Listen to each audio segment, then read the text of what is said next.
Hello, everyone. It is Monday, March 10th, and I am coming to you with my first book review for the month of March, and I'm really, really excited about this book review because I absolutely adored this book. So I am a part of this group on Goodreads of YouTube reviewers, and they have a new moderator, and so they decided to do this new thing where they pick a book of the month, and then the people that are in the group are supposed to read the book and then, write a review about it. And so even though March is Women's History Month, and said that I would only read books written by female authors for the month of March, I did have to read this book because this was the book that was part of the group review, the one that we were supposed to read for the book. And so the book that they chose, the theme was historical fiction, and so the overwhelming winner for that month was The Book Thief by Markus Zusak.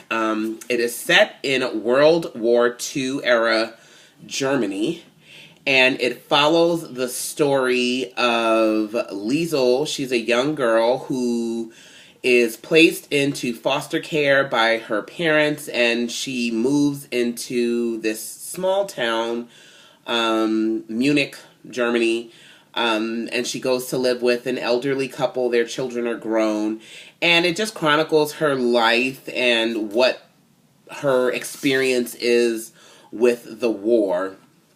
And I'm not sure if they talk about, because I'm trying to make sure that I do this without any spoilers. I don't want to ruin this for anyone that actually wants to see it. So I guess I kind of won't really talk about that. Okay, whatever.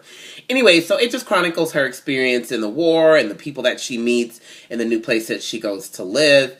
And I had never really heard anything about this book. I hadn't watched the movie. I just did not know anything about it.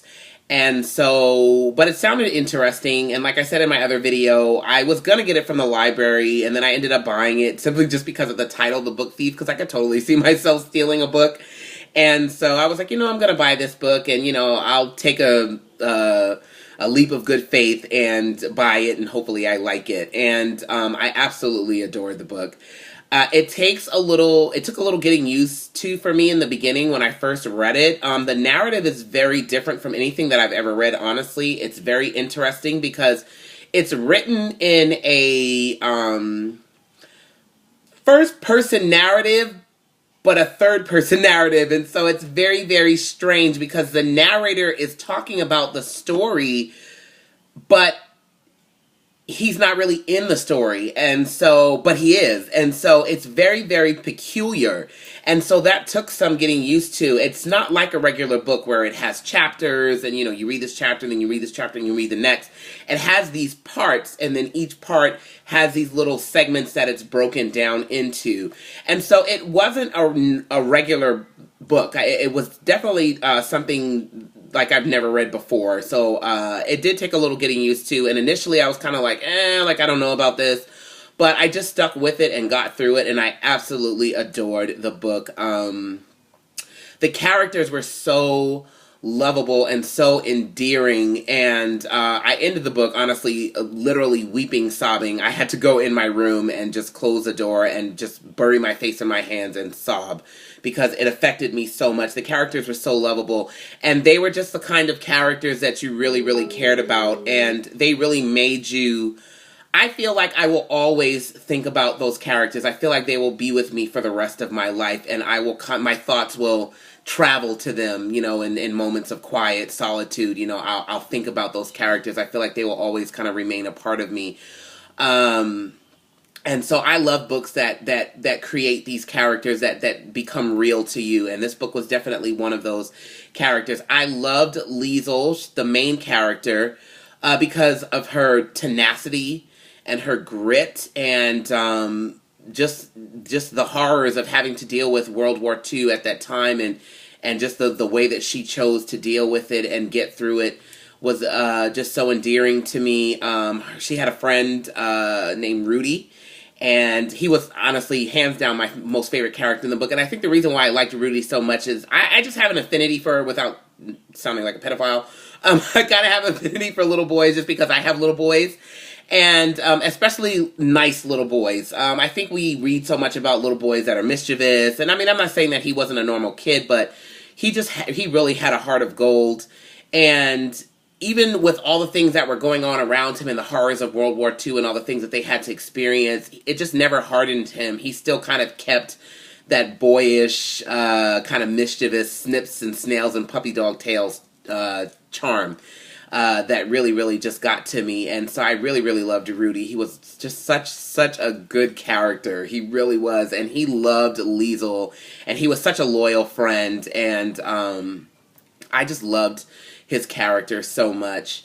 And I think the thing that I liked about the book, because honestly, initially, I was afraid to read this book because things about the Holocaust really, really, really get to me and make me nervous. I refuse to watch The Boy in the Striped Pajamas, even though people have told me that it's a wonderful movie, but I just won't watch it because things about children in that time frame always just really touch me, and I'm very sensitive about that. And I think a lot of times when we think about World War II and what happened in Germany, you kind of look at it and you say to yourself, how could a nation of people allow this to happen? I think that's one of the prevailing things when we think about the Holocaust and the concentration camps and just all of the horrors of World War II.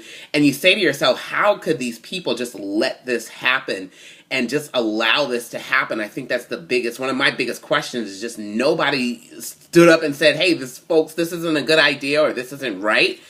And I like that this book kind of painted a picture of how, the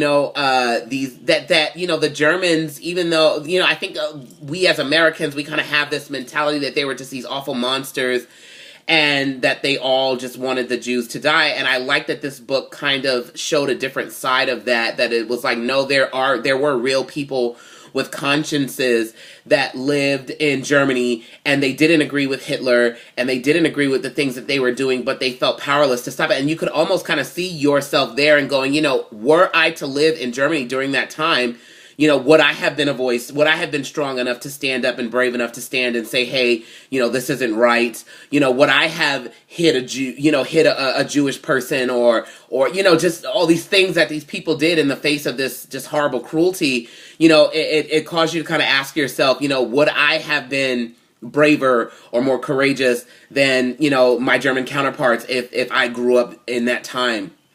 And it sort of painted the other side and from the perspective of just the average everyday citizen living in Germany during that time. And so I found that very interesting.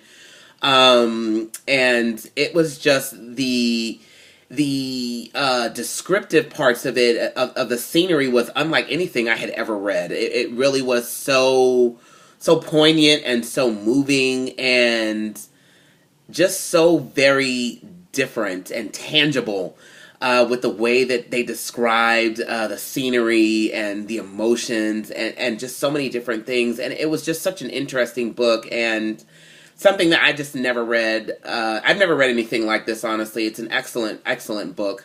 I don't know, honestly, that I could read it again. Not saying that I couldn't, but I think after walking down that path and kind of going through it, I'm not sure that I would necessarily want to do that again. And so I don't know that I could read this again. Not saying that it's a bad book. I'm definitely going to keep it. But I don't know that I could read this book again, honestly. I'm not sure. It was very emotional for me. And I just don't know that I could read it again. But it's an excellent, excellent book. I found that, and the thing that I liked about it too is it wasn't a book that made me necessarily want to read it again. Like I find that some books that are really, really good, they kind of inspire this fervor in you, where you're just like, oh my gosh, I have to get back to this book. This book didn't really do it. Not that I would say that it wasn't good, because it was, but it didn't really make me feel that way. I could set it down and go about my daily affairs and just kind of think and let it marinate. And it was a very enchanting book. It kind of cast a spell over you, and often my thoughts would travel to Liesel and what was she doing and her family and just the different things that would happen, but it didn't inspire this fervor in me to get through it and just read it, and I think that was kind of because of the subject matter. kind of made it that way. There was almost a small sense of dread every time I picked up the book, you know, not really knowing what was going to happen next, but knowing it probably wasn't going to be very good because it was World War II. And so it almost kind of filled me, I think, every time I picked it up to read it with a little sense of dread and going like, I can wait, you know, and wait and see what happens next, because I think, you know, there was a part of me that just kind of knew that it was really going to be very tragic. But I think the thing that I took away from the book the most is that it was just a book about the human experience, and that, you know, humanity is at once sad and beautiful and broken and triumphant, and, you know, the capacity of the human nature to be at once very disgusting and vile and debased, and at the same time beautiful and endearing and heroic. And I think it was a story about, you know, survival and just surviving and just trying to make it to the next day. And what a statement that makes about, you know, humanity, and that we really are just surviving, you know, and trying to get to the next day, and we're all just kind of doing what we have to do to survive. And I think that's really one of the prevailing theme in this book is how people survive these horrors of life. And so it was a very good book. I would encourage anyone to read it. And I'm really, really glad that this was the book that was chosen. And I'm definitely glad that I read it. It definitely was one of those books that make you kind of look at the world and see it. So, anyways, I hope you enjoyed this review. It is 11 minutes and 29 seconds. Look, I did not think I was going to be able to talk about this book that much, and it probably sounds like it's all over the place. But look, I'm not, you know, I don't know who I am. Anyways, whatever. I don't know what I was even going to say there. But I hope you guys enjoyed this review, and I will talk to you guys later. Have a great, great evening. Bye-bye now.